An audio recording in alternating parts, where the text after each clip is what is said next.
ஏனென்றால் சுற்றுலாத்துறையில் ஊக்கி முன்னோரிகள் வரைக்க இன்றைக்கு கூடுதலாக அரசு துறையை செய்து கொண்டு பார்ட் டைம் ஜாப் செய்கிறாங்களாம் கூட எடுத்துக்கணும். அதில் வர சம்பளம் வந்து அவருக்கு போதாது கணக்கு ஒரு எல்லா அரசுகளும் கவர்மெண்ட் வெளியிட்டு தானே. அதே மாதிரி சொன்ன அந்த சில நிறுவனங்கள் இருக்குது தானே அரசாங்கத்தில் அப்படியான சொன்னால் அதே மாதிரி பிக்குகளுக்குள்ளேயும் பல பிரிவு இருக்குது, கிறிஸ்டியன்லேயே பல பிரிவு இருக்குது. ஏன் தெரியுமா இங்கே எத்தனை பேர் வெளிப்படுத்துறவர்கள் வெளிநாட்டுக்கார காணியில் பறிச்சு வச்சிருக்கிறாங்க. அப்போ இங்கே இந்த சட்டம் ஒரு பிரச்சனையான சட்டம். ஏன் டக்ளஸ் அங்கே போனால் பேசாமல் இருக்கிறது, போனை பார்க்கறது, மரியாதை கொடுக்குறது இல்லை, அந்த சிஸ்டம் அப்படியே உருவாக்கப்பட்டிருக்குது. அப்போ நாங்கள் சின்ன சின்ன நியூஸ் சொல்லலாம், சின்ன நியூஸ் தான் அதை பெரிய பூதாரமாக காட்டுவாங்க. ஏன்னா அவங்களுக்கு காட்டி மக்களுக்குள்ள போட்டியது ரெண்டு பொறுத்தவர்கள் போராட்டம் செய்யறாங்க.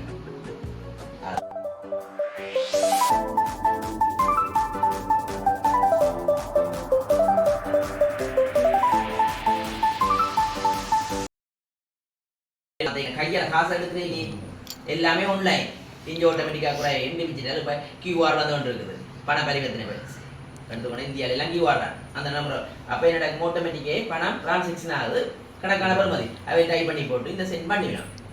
அது அங்கே போய் சேரும். இது கையால் காசை கொடுக்குறீங்க அந்த விசாரணையில் யார் இதுக்குள்ளே இருந்திருக்கிறேன், யாருக்குள்ளே விட்டுருக்கிறேன், இதுக்கான பனிஷ்மெண்ட் இது ஒன்று ஆட்டோமேட்டிக்காக சந்தோஷம். கண்டுபிடிச்சதே எங்களுக்கு வெற்றி தான். கண்டுபிடிக்கப்படவும் என்ன சொல்லுங்க. அப்போ இந்த கட்டமைப்புக்குள்ள அதுக்குள்ளே இருக்கினா அது எல்லாமே பனிஷ்மெண்ட் எல்லாமே இதுக்குள்ள உள்ளுக்கு இருக்கிறவங்க அந்த பேங்கில் ஒரு பிரதமர் கம்பெனியில் மோசடி நடந்துச்சு. அப்போ இதன் ஊடாகங்கிற வங்கிகள் ஸ்டேபிளாக இல்லை, மக்களுக்கு ஏதாவது ஒரு ஸ்டேபிள். ஆனால் இன்றைக்கு பொருளாதாரம் உயர்ந்திருக்குது, இந்த தேசிய உற்பத்தி அதிகரிச்சு, எங்கள் நாட்டில் பணம் இருக்குது. நாங்கள் இந்த பொருளாதார உலக நாட்டு பிரச்சனையிலேயே நாங்கள் இந்த தலைமுறை இப்படி இல்லை. ஆனால் போய் பாருங்க, லண்டன் எல்லாமே விலை ஊடி இருக்கு, எரிபொருள் எல்லாம் கடப்பில் இதை விஜயத்தை விட விலை கூட. நாங்கள் அதான் அப்போ இது எல்லாமே ஒரு வருஷத்துக்கு ஸ்டேபிள் பண்ணுறோன்றது இந்த நாடு நாங்கள் பொறுப்படுத்தி வைக்க பேங்க் ட்ரஸ்ட் கவர்மெண்ட் ஒரு எஃப்சி ஓப்பன் பண்ணுறா ப்ரைவேட் பேங்கில் வந்து சைனை வச்சுக்குவார். அப்படி இருந்தது நல்ல வெளிநாடு உத்தரவாதம். இன்றைக்கு ஒரு ஸ்டேபிள் நிலைக்கு வந்திருக்கு. அதே நேரம் யாரையுமே நாங்கள் ஒடுக்கணும் மட்டும் ட்ரை பண்ணி இந்த அரசாங்கம் உங்களுக்கு பாராட்டு தெரிவிக்க வேண்டும். நீங்கள் ஆரம்பிக்க சொன்ன இந்த அரசாங்கத்துக்கு என்ன சொன்னால் நான் ரணில் தலைவராக கேட்க, யாழ்ப்பாணத்தில் இருக்கிற ஒரு அமைச்சர்கள் கேட்க மீட்டிங்கில் கேட்கப்பட்ட கேள்வி தான் முந்தி ஆயுதங்கள் வருதுன்னு சொன்னால் பிடிபட்டது. இப்போ யுத்தம் முடிஞ்சோன்னா ஆயுதங்கள் வந்ததுன்னு பிடிபட இல்லை. அப்போ எங்களோட பாதுகாப்பு நல்லா இருக்குது. எனக்கு அதுக்கு சந்தோஷமாக இருந்தது. முகத்தில் அந்த சந்தோஷம் தெரிஞ்சது. நாங்கள் நாட்டை வடிவாக பாதுகாக்கிறோம். தொடர்ந்து வந்த கேள்வி பாதுகாப்பு இருக்கே சரியோ அந்த இடத்துல இல்லை இல்லை அந்த இடத்துல இல்லை, பக்கத்திலே இருந்தது. சரியோ அப்போ என்ன நடந்ததுண்டா அந்த மதத்தில் மராக்கப்பட்டு கட்டுப்பட்டது மக்கள் காணிக்க, அதை விட காணியை சுயர்த்தி வச்சிருக்கிறேன். இன்றைக்கு உங்களுக்கு தெரியுமா இங்கே எத்தனை பேர் வெளிப்படுத்துறவர்கள் வெளிநாட்டுக்கார காணியில் பறிச்சு வச்சிருக்கிறாங்க. அப்போ இங்கே இந்த சட்டம் ஒரு பிரச்சனையான சட்டம். ஏன் டக்ளஸ் இப்போ அவர் ஆட்சி உறுதி முடிச்சு இத்தனை வருஷம் ஆண்டுட்டு வேண்டிய மாதிரி வச்சிருக்கிறாங்க. சட்டத்தில் சிலது இருக்குது, இத்தனை வருஷம் ஆண்டுட்டு அதை பில் வச்சுருந்தா.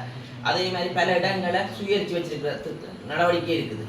அப்போ எங்களுக்கு தெரியும். இதன் ஊடாக நாங்கள் என்ன செய்தாங்க, வந்தோட நீதியமைச்சருக்கு கூட ஒரு குழுவோடு நியமித்து அந்த ஜனாதிபதி சொல்லிட்டார் அந்த இடத்த கோயிலை இடிக்கிறார். நடக்குமா? ஏது இல்லை பிள்ளையாக ஒரு கட்டுமானம் கட்டினார். சபைக்கு இருக்கிற கொள்கை என்ன, அனுமதி பெறாமல் கட்டப்பட்ட எல்லா கட்டிடங்களும் நீதிமன்றத்துக்கூடாக கட்டப்பட வேண்டும். நான் ஒன்று சொல்கிறேன், இதுகள் எல்லாமே ஒரு யதார்த்த சம்பந்தப்பட்ட விஷயம். சரியோ ஒன்று இனமுறைகளை இப்போ நாங்கள் ஆட்சியை கவிட்டு மக்கள்கிட்ட மென்டாலிட்டியில் இனவாதம் என்றது விதைக்கப்பட்டது.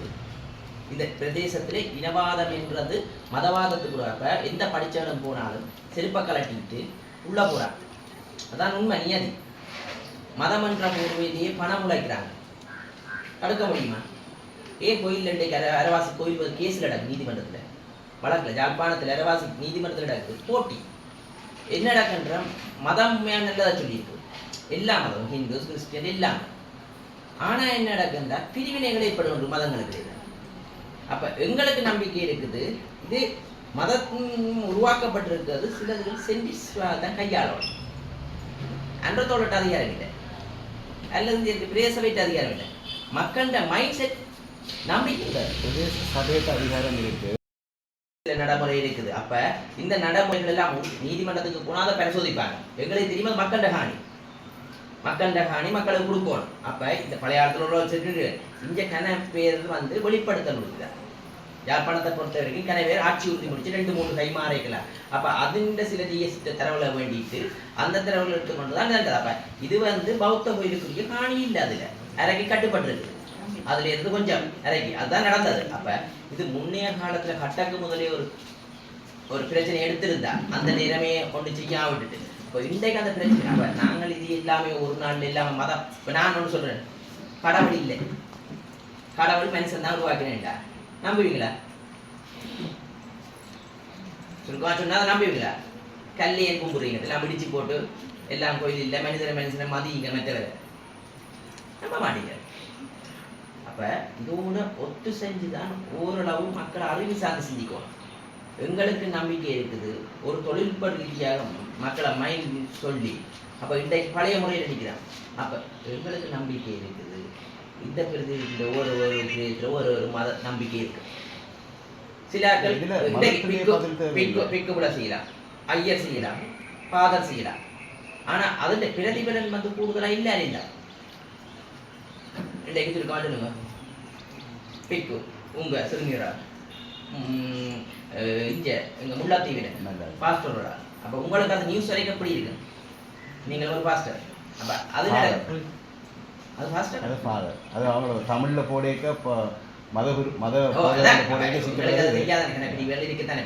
மதத்துக்குள்ளேயே சைவத்துக்குள்ளேயே கிருஷ்ணன், அதே மாதிரி பிக்குகளுக்குள்ளேயும் பல பிரிவு இருக்கு, கிறிஸ்டியன்லயே பல பிரிவு இருக்கு.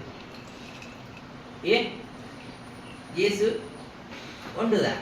இப்ப நாங்கள் மதத்தை எடுத்துக்கொண்ட கணக்கே இருக்குது. அப்ப எங்களுக்கு அதை எல்லாமே ஒரு நாள்ல தவறு கொடியாக்க முடியாது. அன்றத்தோட அதிகாரம் இல்லை. ஐஜிடியில் இந்த விகாரம் முந்தைய இருந்ததோ அவன் இதை சொல்ற இல்லையே நயனாதி விகாரத்துக்கு வந்து தனக்கு திரட்டு அதுக்குள்ள போட்டி பிரச்சனை இல்லை, தனக்கு எங்களை நாங்கள் கட்சி.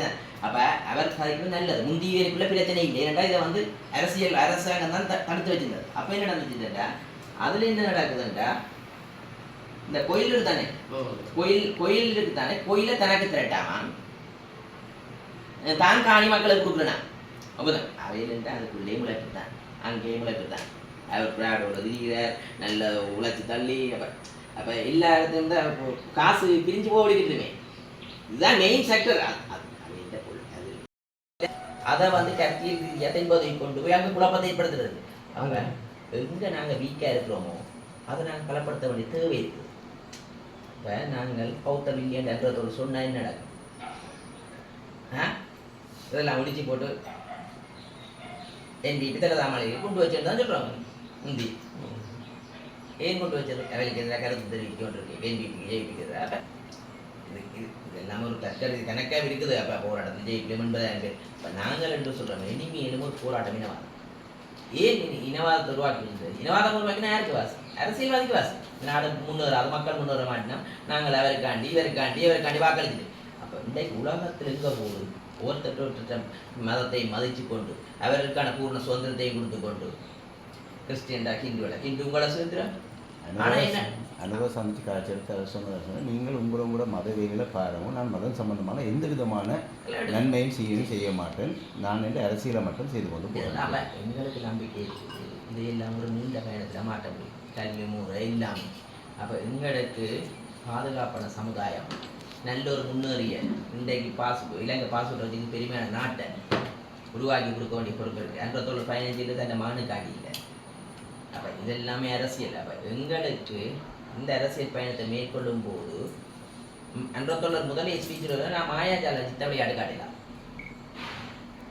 இப்படி புரட்டி போடலாது. அப்போ இந்த பயணத்தை மேற்கொண்டு கொண்டு போய் சில ஒரு பின்னடைவு ஏற்படலாம், சின்ன பின்னடைவு, திடீரென்று ஏதாவது சம்பாதியம் ஏற்படலாம். அல்லது அன்றத்தோட கடவுளா அவர் ஒரு யதார்த்தம் சிந்திச்சு கலாறு நிதானமாக செயல்படுறார். ஈரான் கப்பல் எல்லாம் விரைக்குள்ள நிதானமாக கையாண்டு முதல் கப்பல் மீட்டு ஒரு அது மனிதனியம் உலகமே வரவேற்றது. அப்ப இதுக்காண்டி நாங்கள் பயணத்தோண்டு மேற்கொள்ளும். அதுக்காண்டி ஒருத்தர் அடிமையாயில்லை.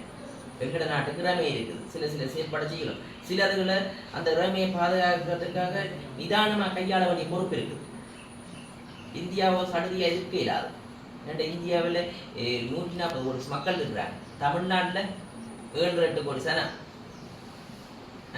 அப்போ எங்களுக்கு அவங்களையும் ஈர்க்க வேண்டிய தேவை இருக்குது. அயல் நாடு பக்கண்டு வரலாம். அப்போ அவங்க வந்தா என்ன கூட பேர் உங்களோட பிள்ளைகள் தோடலாம். அப்போ அது இந்தியாண்ட சுற்றுலா பயணம் அதிகரிச்சு கொண்டு வருங்க.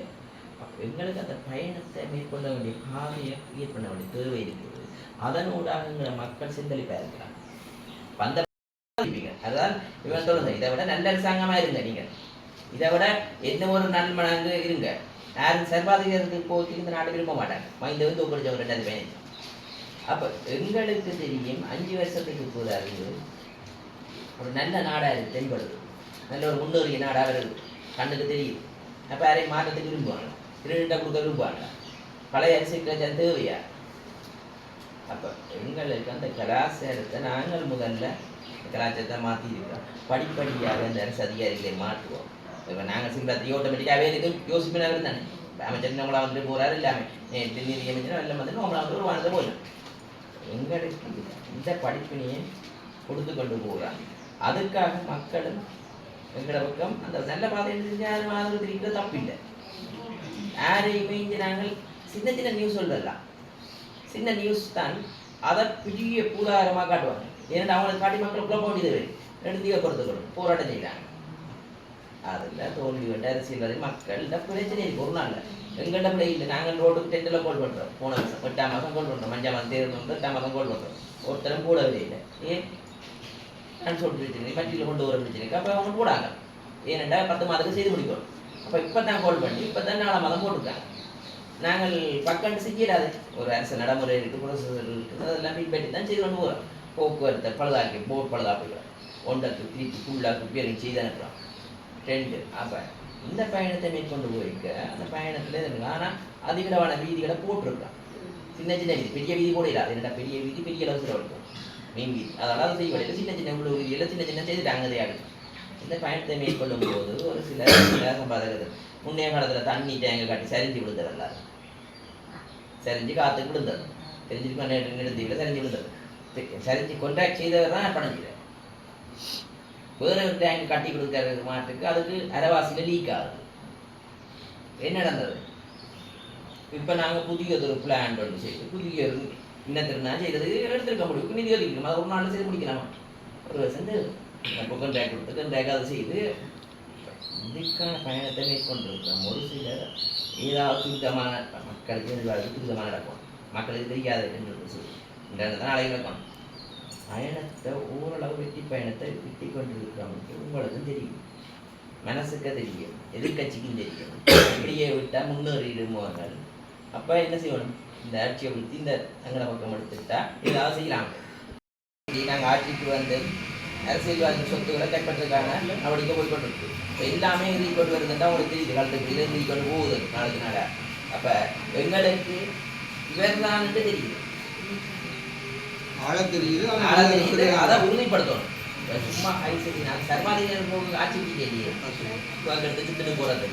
அப்போ அதான் ஆதாரத்தை உறுதிப்படுத்தணும், மக்களுக்கு தெரியப்படுத்தணும். இந்த அப்படி அளத்துக்கு தங்க போடுறோம்.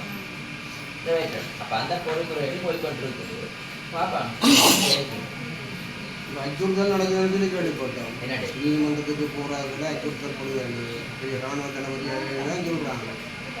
வரக்கூடாத சரியான முறையில் எதை பிடிக்கிறாங்க. போய்கொண்டிருக்கு இராணுவத்துக்கு கை செய்திருக்காங்க. இப்போ அவங்க எல்லாமே லேசி பண்ண உடனே சொல்ல போகிற இல்லையே ஒரு கைது. அப்போ இவ்வளவு தெரியுதானே ரூபாய் வந்து கொண்டு இருக்காங்க. அப்போ பிளான் கொடுத்தவனுக்கு தெரியும் தங்களை நெருங்கி வருது. அப்போ இல்லையா இந்த அரசாங்கத்தை கவுட்டு விட்டேன். அப்போ ஒரு நாளில் நாங்கள் சர்வாதிகாரத்துக்கு நாட்டை பிடிச்சோம். அந்த தொடர்களுக்கு இருந்தவர் நாங்கள் ஆட்சியை வர மாட்டோம். சரி அவர் திருமணம் உண்டாயிரம் இதுக்கே தான் வேலை செய்வோம். அப்போ இதுலேயே இருந்தால் மாற்றத்தை கொண்டு வருவோம். அப்போ அவங்கள திருடருக்கு பழிவாழ்த்து இருக்கு. அப்போ நாங்கள் இருக்கிற உயரத்துலாம் அந்த இடத்துக்கு உயர் பதவியில் கொடுப்போம். ஊடைக்கெல்லாம் தெரியும் இந்த மாடு நல்லா ஓடுது அல்லது இந்த மாடுக்கு ஆவுட்டு போட்டு குழப்பம் திருப்பி. இப்போ ஒட்டுமொத்தமாக இங்கே கை செய்கின்ற எல்லாருமே ஜெயிலில் விட்டுருவோம். இப்போ முந்தின நாள் முள்ளத்தீவில் போய் ஒரு அக்கௌண்ட்டான கை எல்லாரும் கை செய்யலாம். என்ன உழுப்பு துவைக்கிறோம் லஞ்சம் கொடுத்தாரு. அப்போ என்ன நடக்கும்? இந்த சிஸ்டங்கள் எல்லாம் வேலை செய்ய செய்ய என்ன நடக்கும் 9 வருஷத்துக்கு ஆ 9 வருஷத்துக்கு முன்னாடி முடிச்சது. இல்லை இப்போ பழைய வழக்கா பிரச்சனை 9 வருஷத்துக்கு முன்னாடி 9 வருஷம் கை செய்து இப்போ யோசிச்சு பாருங்க அது எல்லாமே என்னது இப்போ நடக்கும் அது அப்படியே இருக்கு அப்போ இதுகள் எல்லாமே படிப்படியாக எழுதி கொண்டு போக சிஸ்டம். ஆனால் சில இடத்தை எழுதி கொண்டு போய் சில இடத்தை நீங்கள் இருக்கவே முடியாதுன்னு கைவிட்ட மாதிரி இருக்குது. நேற்றைக்கு முந்தின நாள் இப்போ அந்த ஊசி டாக்டர்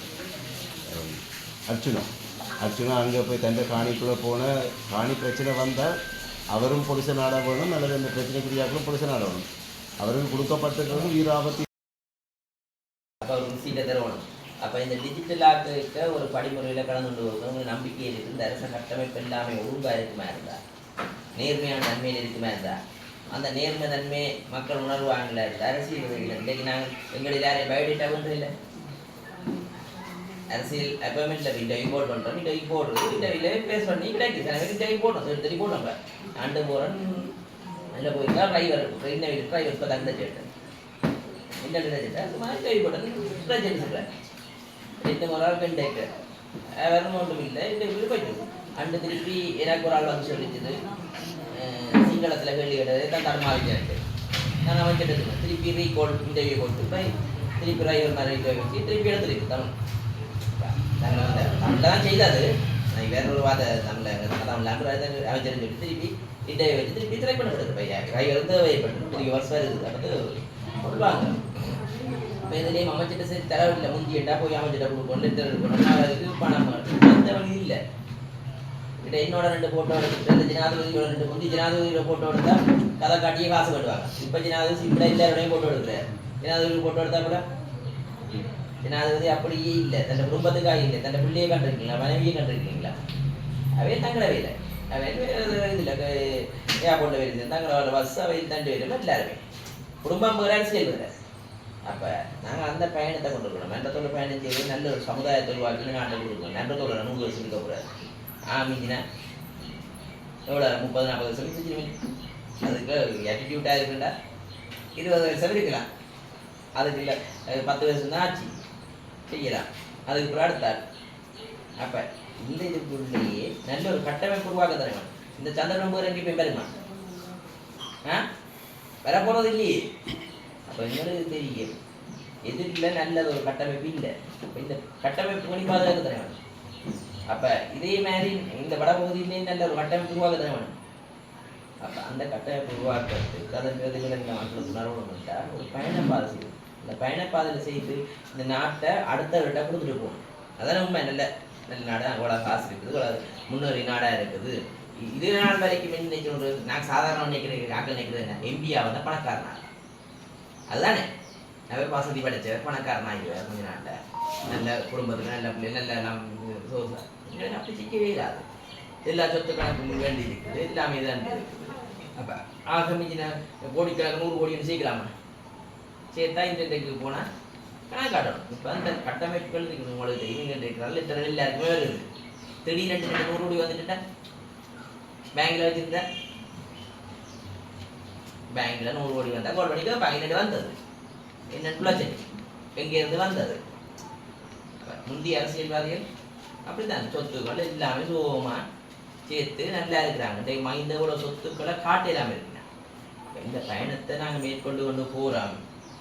இந்த பயணத்தில் எங்களுக்கு தெரிகிறது மக்களோட பிரச்சனையில் பெரும்பாலும் சின்ன சின்ன பிரச்சனைகளை நிவர்த்தி செய்து கொடுக்கணும். அபிவிருத்தி திட்டங்களை முன்னோக்கி நகர்த்தி கொண்டு போகிறோம். இந்த வருஷத்தோட அடுத்த வருஷம் போடுவோம். ஆனால் முன்னோரைக்கு என்ன செய்யும் அந்த பிரதிபலன். இப்போ அந்த பயணத்தில் மக்கள் உணர்வணும். அதில் நாங்கள் எந்த வகையிலையும் யாரையும் ஒடுக்கி அழுத்த போகிறோம். நாங்கள் மக்களை முட்டாளான சமுதாயம் உருவாக்கலையே போதப்பெருள் ஏன் ஒழிக்கிறோம். சிந்தனை உள்ள சமுதாயத்தை உருவாக்க தான் நிற்கிறோம். சிந்தனை உள்ள சமுதாயம் நாங்கள் பிள்ளை விட்டால் கேள்வி வைப்பாங்க. இன்றைக்கு முந்தியோடைய கேள்வி வைக்கக்கூடிய சந்தர்ப்பம் அதிகம் தானே. அந்த பயணத்தை மேற்கொள்வோம். உங்களோட பிரச்சனைகள் இருந்தால் சொல்லுங்கள். எடுத்துக்கொண்டா அந்த ஏரியாவில் என்ன பிரச்சனை இருக்குது தச்சுத்தா இல்லை ஏரியாவில் இவர் போத பொருள் செய்ய கிடத்துறாரு இவருக்கு ஒரு சந்தேகம் இருக்குது அது நடவடிக்கை எடுக்க இருக்கலாம் தானே. உங்களோட ஏரியாவில் இருக்கிறது உங்களோட பிரச்சனையை சொல்லுவோம் சொல்லுங்க. ஓ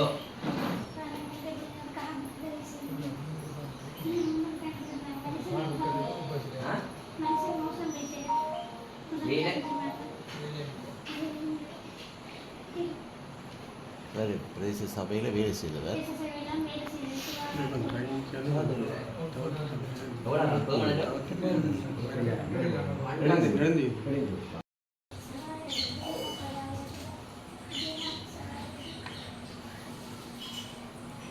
சுயதொழில் இந்த பக்கத்தை தாண்டி ஏதாவது அவங்க வேலைக்கும் அவங்க படிப்புக்கு மேலே மாதிரி எங்கேயாவது ஒரு அரச உத்தியோகத்தில் கிளீனிங் வேலை செய்யணும்னு சொன்னாலும் நமக்கு தெரியும்.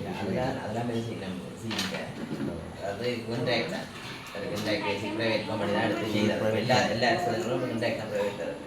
இப்போ கவர்மெண்ட் வேலைன்ட்டு தானே. அதே மாதிரி சொன்ன அந்த சில நிறுவனங்கள் இருக்குது தானே அரசாங்கத்தில். அப்படியான சொன்னால் அது நல்லடா இல்லை கொம்பனி ஆக்கியாச்சு. சிவி இல்லாத 5 நாள் பீச் இருக்குது. அவன் இன்டர்வியூ கால் பண்ணி உங்களை கொடுத்துட்டு இருக்கணும். அது பழமையாக கூட நடந்தோன்னா இருக்கும். சிவி வந்து கொஞ்சம் சுவா தானே சம்பளம் காணாது. இபிஎஃப் இடிஎஃப் பண்ணுறாங்க. இடிஎஃப் படிப்பாங்களே யாரு இவர் ரீசெண்டாக தான் போய் இணைஞ்சிருக்கிறான். மேபி பிரச்சனை அப்புறம் மழைண்டோ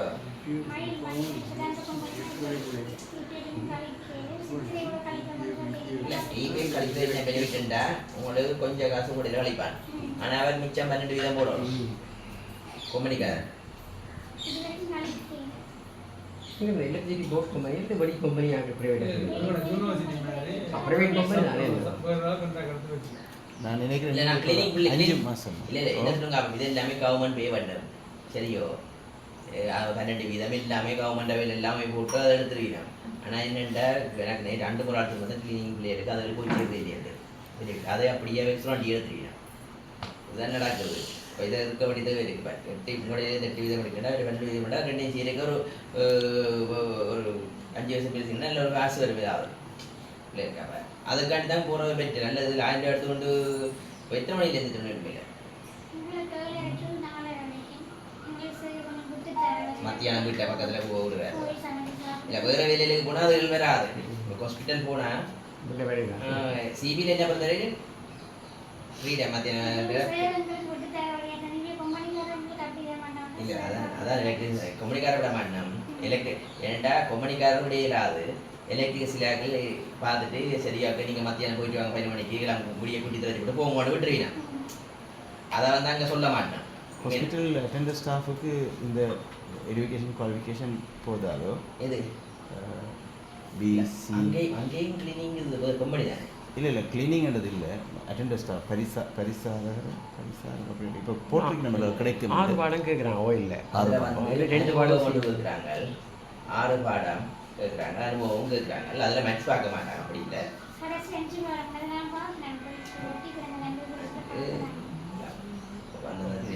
போட்டு ஒட்டி இப்போ வேலை வாய்ப்புகள் எல்லாம் விட்ட சொல்லி இருக்குது.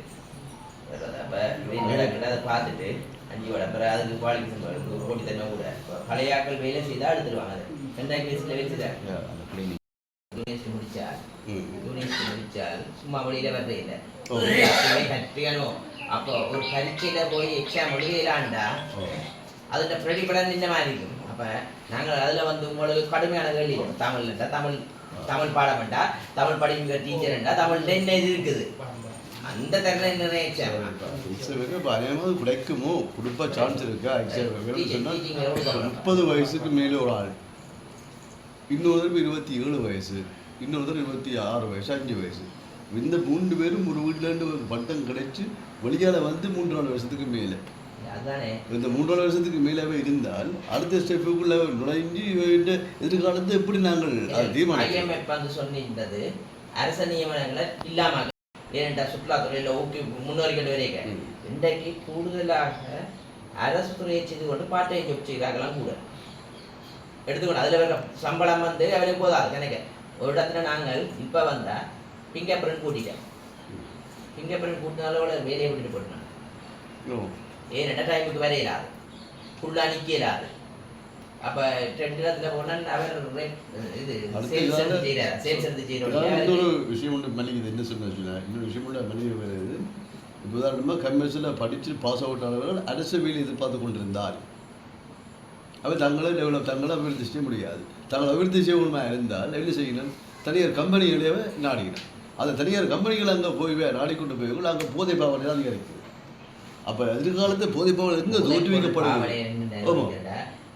என்ன சொல்லுங்க அப்போ அரசு துறைக்கே போதை பொருள் பாய்க்கிறான் இல்லையன்ட்டு தனியார் கம்பெனியை விட வேலை செய்யாமல் இருக்கிற அரசு துறை வேலை செய்யாமல் இருக்குது அரசு துறை. ஏனெண்டா அங்கே போனால் பேசாமல் இருக்கிறது, போனை பார்க்கறது, மரியாதை கொடுக்குற இல்லை, அந்த சிஸ்டம் அப்படியே உருவாக்கப்பட்டிருக்குது. அப்போ தனியார் கம்பெனி போய் சும்மா ஃபோன் கதை கேபிளா போகிறது இல்லை. தனியார் கம்பெனியில் போய் போய் ஆட் பண்ணி கொண்டு போய் விடுவானா?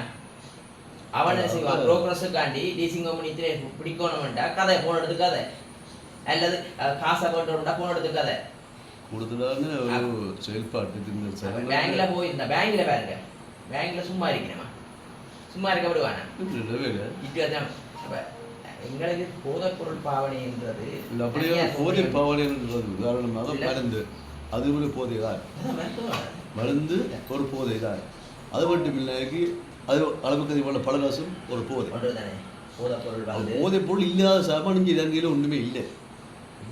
இலங்கையில் போதைப் பொருள் எட்டு சாமான்னு சொல்கிறதுக்கு நான் ஒன்றையும் காணலை. ஐஸ் போதைப் பொருள், குளிர்களி போதைப் பொருள், இந்த மேட்டு குஷ் போதைப் பொருள், அப்படியான போதைப் பொருளுங்களுக்கு கண்ணு கட்டாத போகையில். இப்போ உதாரணமாக பாருங்க கஞ்சா, அதில் ஒரு மருந்து தேவை. அப்போ அந்த மருந்து தேவையை நாங்கள் எப்படி யோசிக்கிறோம்? நாங்கள் போலீஸ் டிபார்ட்மெண்ட் எடுத்துக்கொள்ளும். போலீஸ் டிபார்ட்மெண்ட்டுக்கு இந்த இப்போ 3 லட்சம் செக் செய்ய போகிறோம், எல்லாம் விடாமல் என்ன இருக்காண்டு. அப்போ இன்றைக்கு போலீஸ்லேயுமே எல்லாமே லஞ்சம் பண்ணுற தன்மை எல்லாம் போய்கொண்டு தான் இருக்குது. என்னதான் இருந்தால் அரசாங்கம் எல்லாம் மாறிட்டுது. கீழ்மட்டத்தில் கொஞ்சம் பிடிச்சா கொஞ்சத்தை பிடித்து போய் விடுறது. கீழ்மட்டங்கள் இங்கே நடந்துட்டு இருக்கு. ரோட்டில் மறைச்சா என்ன செய்யறது? வேண்டி கொண்டு கொடுக்குறது காசு. அந்த மென்டாலிட்டி ரூபாய் தானே இருக்குது. அப்போ தவிர்க்க வேணும் எங்களை எதிர்பார்ப்போம். பிள்ளைகளை நல்ல மாதிரி கொண்டு வந்து